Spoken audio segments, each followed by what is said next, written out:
Well, good afternoon folks, welcome back to the channel, to the second review video this week. Where are we? We're in South Korea, we're in the Far East, and this is Muan International in Jeolla Province in South Korea. Not to be confused with Muan Airport in Botswana, the same name but a slightly different spelling. This is Muan Airport in South Korea, Romeo Kilo Juliet Bravo. This is a payware scenery by FLY2HIGH, and we're looking at version 1 for the PC version of Flight Simulator 2020. There is a 2024 version available too. Download comes in at 1.3 gig and it installs at 2.89 gigs. You can get the scenery from Orbix, Simmarket and Flightsim.To. I'll give you the Simmarket price, it comes out the best.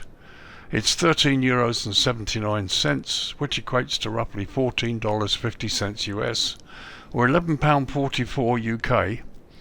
As ever, US and UK prices are estimates taken from the euro, and they include tax or VAT at 20%, which of course could vary depending on which country you're in when you make your purchase. This is another vast airport, loads of detail, lots of work's gone into it.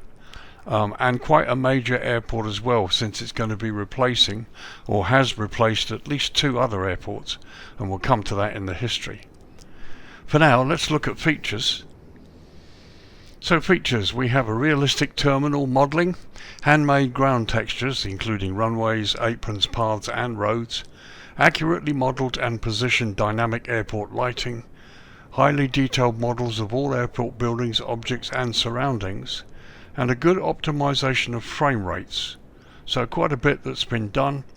FLY2HIGH are a well-known developer and they've made some wonderful products, some of which I've reviewed before, and this appears to be no exception. A really nice, impressive, vast airport. So we were going to talk history. Let's start with that history now. Okay, so history. Muan International Airport, Romeo Kilo Juliet Bravo, is a public-use international airport located in Muan County, South Jeolla Province in South Korea. The airport is administered by the Ministry of Land, Infrastructure and Transport and operated by the Korean Airports Corporation. Construction of the airport began in 1997 and the airport opened in November 2007. The airport serves the province of South Jeolla, especially the cities of Gwangju, Mokpo and Naju, and offers both domestic and international flight services. It replaced the nearby Mokpo airport and is expected to replace the nearby Gwangju airport as well. The airport is managed by the Korean Airports Corporation and served over 543,000 passengers in 2018. On the 29th of December 2024, JEJU Air Flight 2216, a Boeing 737-800, crashed during an emergency belly landing at Muan International Airport. The aircraft skidded along the runway before striking a concrete embankment at the runway's end, starting a fire. Of the 181 people on board, 179 were confirmed dead. The 2 survivors, who were both flight attendants, were rescued from the rear of the aircraft. They were both severely injured, but conscious at the time of their rescue. The concrete embankment at the end of the runway, part of the localizer antenna system, was heavily criticized for its design and placement. It was struck by the aircraft after it overran the runway, contributing to the explosion, subsequent fire that resulted in significant fatalities. Investigations are ongoing to determine the role of the embankment in the crash, alongside other factors such as the bird strike and landing gear malfunction. The airport closed following the crash and is expected to remain closed until mid-April 2025. Emergency and training flights, however, resumed at the airport on the 24th of February 2025. Some 9 airlines operate into and out of Muan Airport, including Vietjet, Jin Air, Cambodia Airways and Lao Airlines. So there you are folks, some history. The airport's not been without incident. Up until this point, effectively in the real world it's mostly closed. But anyway, operations still continue of some form or other. And there you go, some history for you. Let's hope nothing else happens like that again. So, having done the history, let's now look at this runway and see if FLY2HIGH have got it right. Okay, runways, as you can see, once again I've lowered the lighting. It's now 6:20 local time in the evening. It's the 25th of February 2025, the date of this video. So Muan Airport operates a single runway, 1901, measuring 9,816 feet or 2,800 meters, and it's made from concrete. The airport lies at an elevation of 51 feet or 15.5 meters and sits within the GMT UTC plus 9 hours time zone. Now, South Korea does not observe daylight saving time or DST, and with the UK now back on GMT, the airport remains 9 hours ahead of the UK. So we're looking down the throat of runway 19, and runway 1901, both ends of this runway feature high intensity runway lighting, centerline lighting, touchdown zone lighting, approach lighting system with sequence flashing lights, and precision approach path indicators on the left side. So we've got the touchdown zone lighting, center lines, the high intensity lighting, PAPIs on the left, and we have the approach lighting as well. I can't see anything flashing, but it may be just me. Let's maybe get down a little lower. So here we are a little bit lower. These center line lights here should be flashing, but they're not. But, you know, it's a minor criticism. I'm not really going to argue about that. Pretty much everything looks okay here. So we'll have a look at the other end, runway 01, and then I'll go over the approach options here. So here we are looking down the other end of the throat of runway 01, and as you can see, everything is the same as at the other end as is required. You've got the approach lighting system. We can't see any flashing lights, but we've got the lighting system nonetheless. We've got touchdown zone, centerline lighting, high intensity runway lighting, and the PAPIs on the left, so this is all correct. And as you can see, both ends of the runway have displaced threshold, and again that's on the charts, so all is correct with the runways. Here you can see the VOR station, and on the subject of VORs, let's give you the approach information. So the runway is fully grooved, and you've got approach options exactly the same at both ends. You have a standard instrument landing system with Y and Z approach options. You have an RNP approach option and a VOR approach option. So those you have options at both ends of the runway. So there we go, that's all correct, nothing's wrong. I'm quite happy with that. Let's get to the jetway test now. Okay, so here we are on stand 3 for the jetway test. Just thought I'd show you where we are. I've spawned directly from the menu. This is the PMDG 737-800. As you can see, we're not quite on any of the marks, but given the position of the jetway, this should work. The wheels are just about inside the safe area. So let's move to where we can see the jetway operate. Okay, so here we are. Let's operate the jetway, see how it works.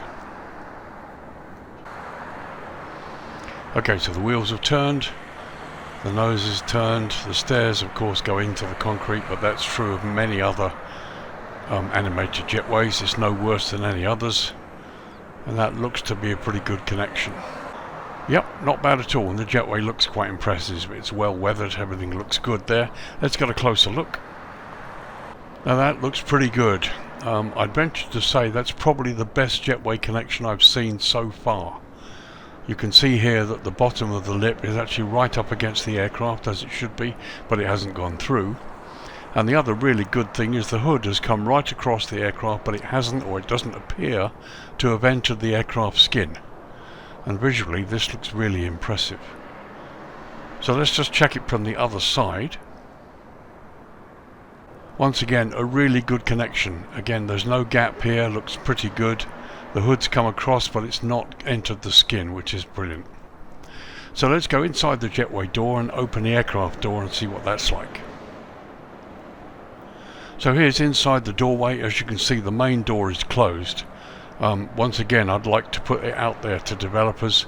Once the jetway connects, perhaps you can have the doors open so that people who use GSX can have their passengers walk straight up there without actually walking through a closed door. And then when the jetway pulls back, you can have it like this again. Maybe have that kind of option when you're looking at animated jetways. Nonetheless, this looks pretty good. Let's open the door and see how it works. So there's the door opening. That looks pretty good. Yep, there you go. And as you can see from this view, there's no infringement of the hood by the door, and of course the hood cover is above the aircraft, but it's not actually entering the skin, which is great. And down there at floor level you can see the Jetways is pretty much perfect, right up against the door, right in the correct position. So let's look out from the inside. So there's the view from inside the aircraft looking out towards the jetway. And like I said, developers, if you're watching this, please, if you can, when you're considering developing animated jetways, if you can have the jetway with the doors open when the jetway connects to an aircraft, and obviously closed like this when it's away, that would be a big improvement. That's the thing I'd like to see on all new jetways from now. Okay, so let's unhook the jetway now and see how it works.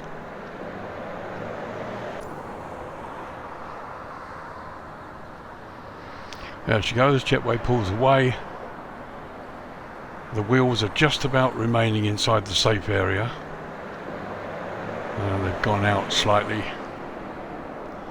But there you go, jetway's disconnected fine and all looks good.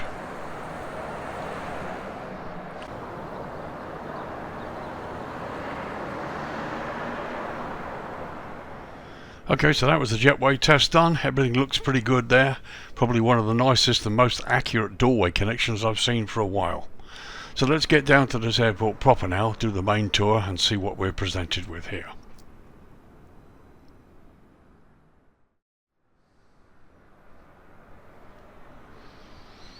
Okay, welcome back. So we're going to start the daytime tour. It's just after midday local time. We'll start from the southern end. You've got runway 01 threshold in front of us there. Here you can see the fence line that goes right the way around the airport. And here we've got the approach lighting system. We've got the odd car travelling here and there as well. And there you can see the VOR station, which we looked at. So we track north. There's the ILS box down there, you can see. And there you can see the taxiway, and we've got concrete lining on the taxiway as per the runway as well, so that's all correct too. And there you can see the fence line goes all the way up. A couple of signs there to the left. And I quite like this airport, to be honest. It's visually quite pleasing. The modelling, the technique of the modelling is really good too. And you've got various buildings that have been added into the scenery. To slow this down a bit now. So we're first looking at the airside tour. There you've got the fuel farm on the far right hand side. And various offices and buildings. We've got the control tower there.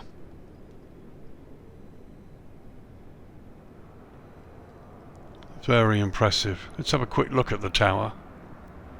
So there it is from the outside. It looks really nice and it's typical of a Korean control tower. I've seen this model quite a lot. Let's go inside. So here we are inside the tower, all nicely modelled and very, very well done, I have to say. It's really detailed. Once again, the only thing it's missing is a couple of controllers. You know, guys, you go to all this trouble to do a wonderful control tower, you don't put anybody in it. Be nice to have one or two static or semi-animated figures in here just to finish it off. And there's a quick view looking out across the ramp there.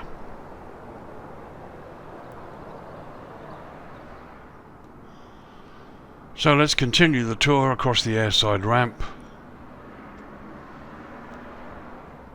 That aircraft might be from FSLTL, I'm not sure, but here's mine parked on stand 3.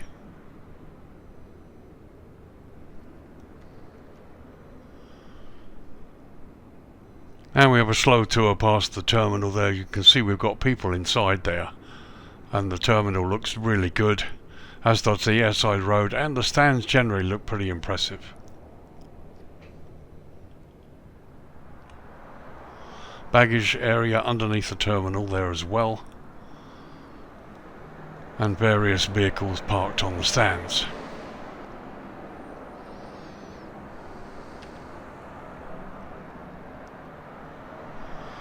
So as we come up to the cargo terminal, which is here, this is the cargo area, and you've got associated stands with it as well.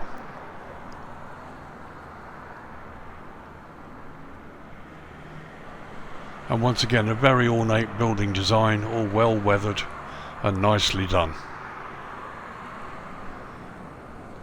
As we come along here, further airside, you can see the airport fence, and you've got proper fencing there as well with the required razor wire, all nicely detailed.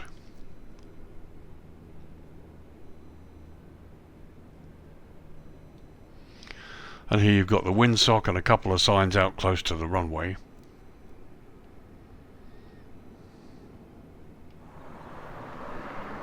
So here we are at the threshold of runway 19, the entrance point, just looking at the signs. Once again, good quality signs on plinths and also weathered as well. Some really nice weathering on this sign here. Don't think I've ever seen it this good. Blue airfield edge lights there as well. And that all looks pretty good too. And here you've got the runway entry signs that go into the runway, which looks pretty impressive. And that all looks really, really good. So let's get down to the ramp airside proper now and have a close look at what you pilots are really interested in. So here we are close up on my stand, and what you can see are GSX models there as well. I have got GSX loaded. I couldn't find a GSX specific profile for this airport yet, but no doubt somebody will do one very shortly. Wouldn't be surprised at all, but the Jetway all works, and be interesting to see whether the passengers follow. But I wouldn't be surprised if somebody come up with a Jetway with a GSX profile very soon. But as you can see, the stand looks good, weathering looks good. You've got the right kind of concrete and the various stains here. Here you've got the fuel connector. Yeah, it's really nice. There we are, looking down the airside road. You do have some vehicles that go up and down here as well. And here you've got mobile stairs, we've got JEJU Air, they've got the correct airline specific bits and pieces. And it all looks pretty impressive here. And there we are looking in the other direction. We've got a couple of buses there as well. Really nice. And there's a close look at the Jetway, which has got really nice misted glass. I mean, if somebody does a GSX profile here, this would look pretty good seeing passengers go up here. And talking of passengers, let's go into the terminal airside and have a quick look. So we go in through the glass, and this is pretty impressive. There you've got access to gate 4, all properly nicely done with some static passengers, and you've got signage here as well in Korean. And that's looking in the other direction. It looks really good. Let's take a quick tour.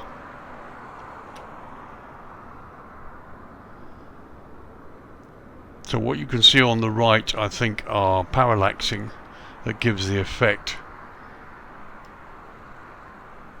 But no, this is fine. It looks really good. Very, very nicely modelled. And plenty of passengers. As you can see, no frame rate issue at all. The drone camera is moving freely with no problems at all.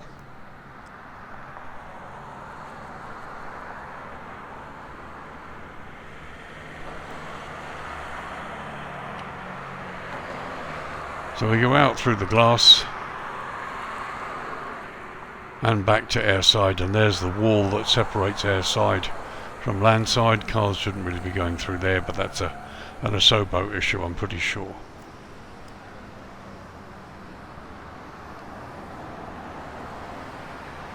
So let's have a look landside. There's a little car park down there. And first we'll check out the upper level here.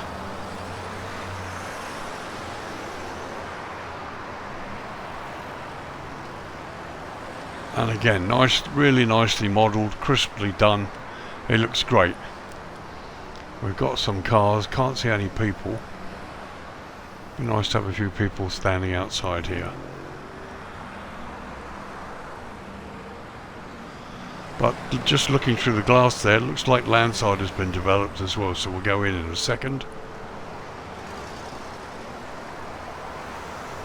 But yeah, airside, the LANDSIDE here looks pretty good.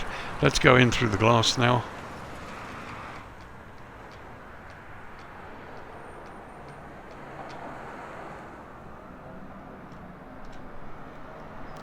And as you can see, we've got check-in, we've got all sorts of bits and pieces here that make this look pretty impressive.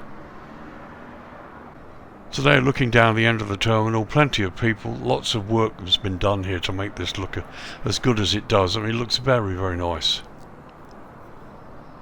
Today we've got check-in, and just a close-up look at one of the departure boards. As you can see, they're pretty crisp. A little bit sort of fuzzy, but you can read them. They're perfectly okay, which is great. Once again, a very short tour LANDSIDE. Pity we don't have any check-in agents. Plenty of people, but nobody to check them in.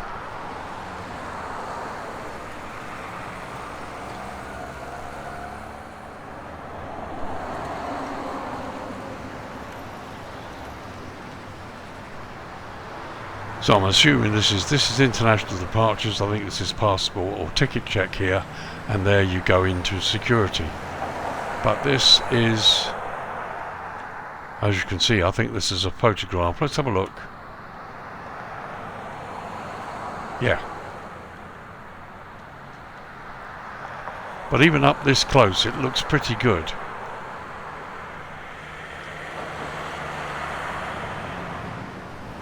So this is the arrivals level on the lower floor, just a very quick run down here.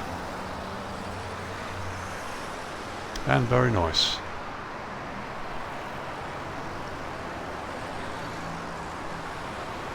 And here's the car park LANDSIDE. It's a really nice little forecourt that's been done here as well. And some nice car models. Nothing fantastic, but they're just as it should be.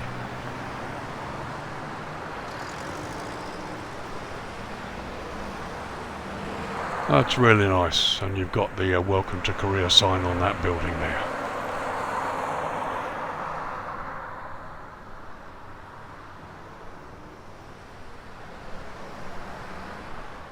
So that was a quick tour of the airport during the day. All looks pretty nice. No real complaints at all. Apart from it would be nice to have a couple of guys in the control tower. So let's turn it down to dusk and have a look at the dynamic lighting. Okay, 6:30 in the evening local time. Lights came on about 5 minutes ago. And as you can see, the ramp area looks great. You've got green taxiway lighting to help you find your way into the stands. The stands themselves are well lit, as is the main ramp, and you've also got good lighting out there LANDSIDE in the car parks. There we are looking south. You've got runway 01 threshold in the distance, and these beautiful blue airfield edge lights that really glow. It's another nice feature. I'd like to see these used in sceneries a lot more because they just look better. And there we are looking north, and as you can see also the cargo area here is well lit. So you cargo haulers are well taken care of. No problems getting onto the airport as well. Okay, so as usual, here's a look from the flight deck. This is the view you'll get when you park up on stand 3 looking out there at dusk. Here you can see you've got the various buildings here, housing all sorts of different airport clutter. A little further down you've got baggage reclaim. I mean, it all looks pretty realistic, and you can even see in through the terminal. There's a view through the captain's side, and looking across through the first officer's window. So here's a close-up look at the stand where we're parked. As you can see, the lighting is pretty extensive. It looks really good. You've got these big lights here. Note also the end of the closed jetways have lighting as well. And here you've got the airport sign. And yeah, you've got these big lights that cast lovely, the right amount of light. Looks really good. And as you can see, lighting in general looks really impressive. Let's go have a quick look at the tower.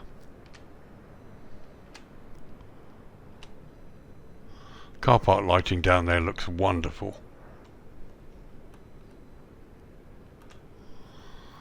And there you can see the inside of the tower is properly lit. It really would be nice to have a couple of controllers in there, guys. And it all looks pretty good. I really love the way they've done this. Pity about the cars, but that's something they can't control really. So there we are looking down airside. You can see the stands are really quite impressive. So let's have a little look landside. We'll go over the car parks. There's some really nice subtle lighting, certainly over the car parks, and you can see also the inside of the terminal is beautifully lit, so you can see everything that's going on. That's really nice.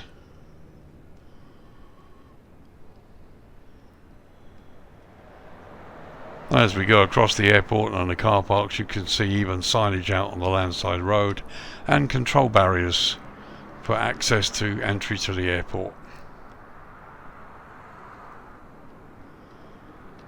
And the lighting and the signs continue right the way out here. It's really good. And as we cross back towards the airport, there you can see more signs on the highway. And the buildings, the subtle lighting is very, very nice.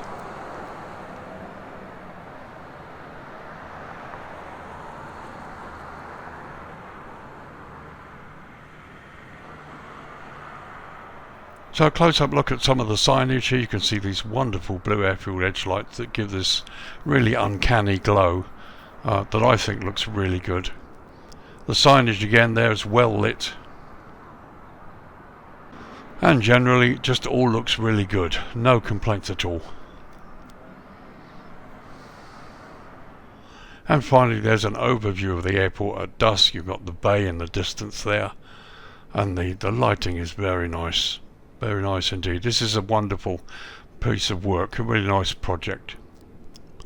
So let's turn it down to night time now and see how the lighting comes up. Okay, 10 PM local time, and as you can see the darkness is upon us, and plenty of lighting both airside and landside. Lots of lights to help you taxi around, and the lighting on the stands are always all pretty good. Really no complaints about that at all.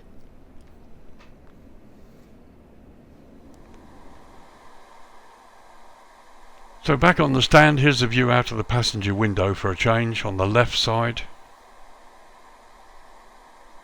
and a view on the right side,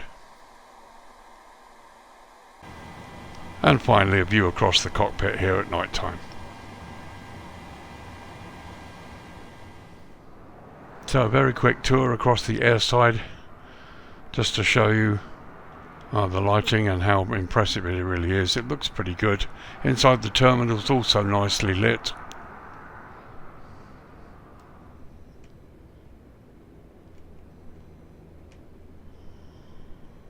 And it's great. Wherever you look, it's just very nice. There's some interesting lighting on the windows of that building down there.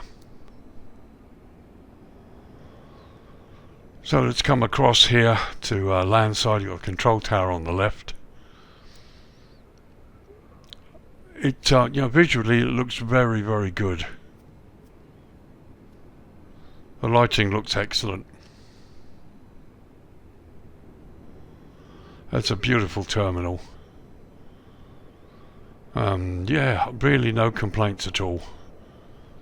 Everything has been very nicely done. Frame rate's excellent. There's the cargo area.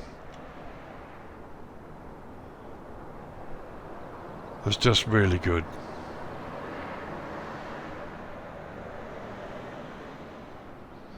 Very nice indeed.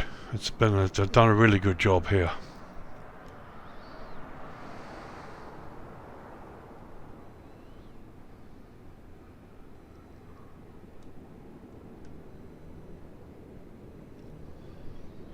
So a final look across the terminal there from landside to airside. We're looking west, and if all goes well the sun should be behind me.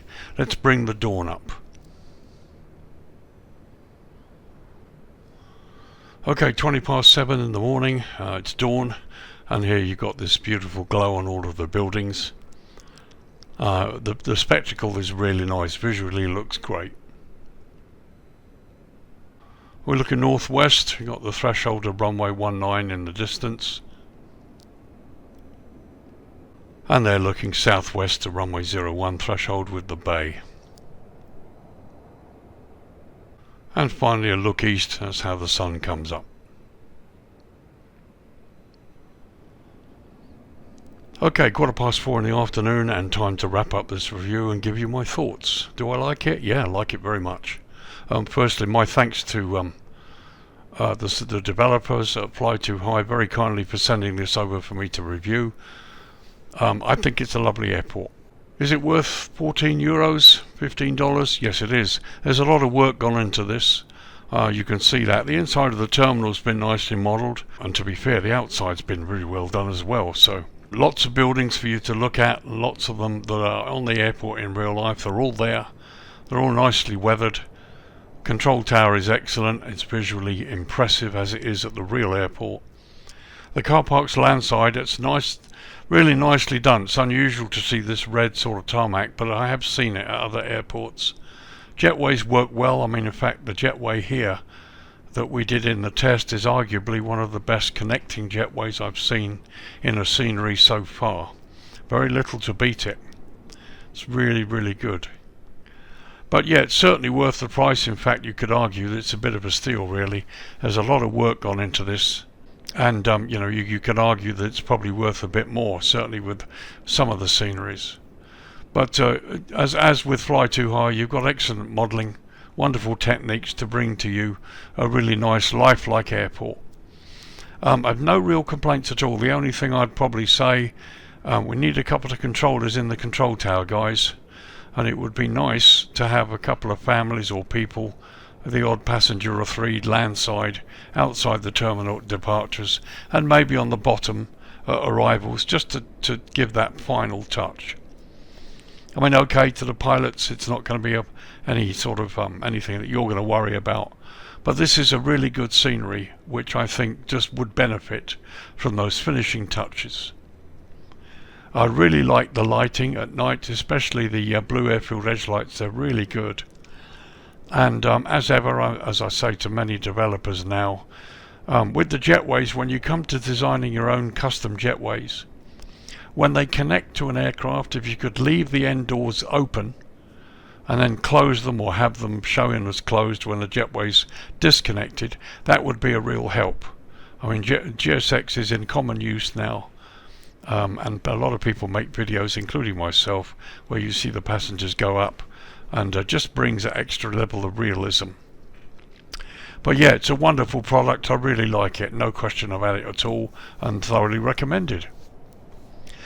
So there you are. It's Muan International Airport in Jeolla Province in South Korea. Romeo Kilo Juliet Bravo. It's a payware scenery by FLY2HIGH, and you've got the release version 1 for the PC version of Flightsim 2020. There is a 2024 version available too. Download comes in at 1.3 gigs and installs at 2.89 gigs. You can get it from Orbix, from Simmarket and Flightsim.To. I found the best price certainly for UK purchasers at Simmarket, where it's €13.79, which equates to roughly $14.50 US or £11.44 UK. US and UK prices are estimates taken from the euro, and they include tax or VAT at 20%, which of course could vary if you're in a different country when you make your purchase.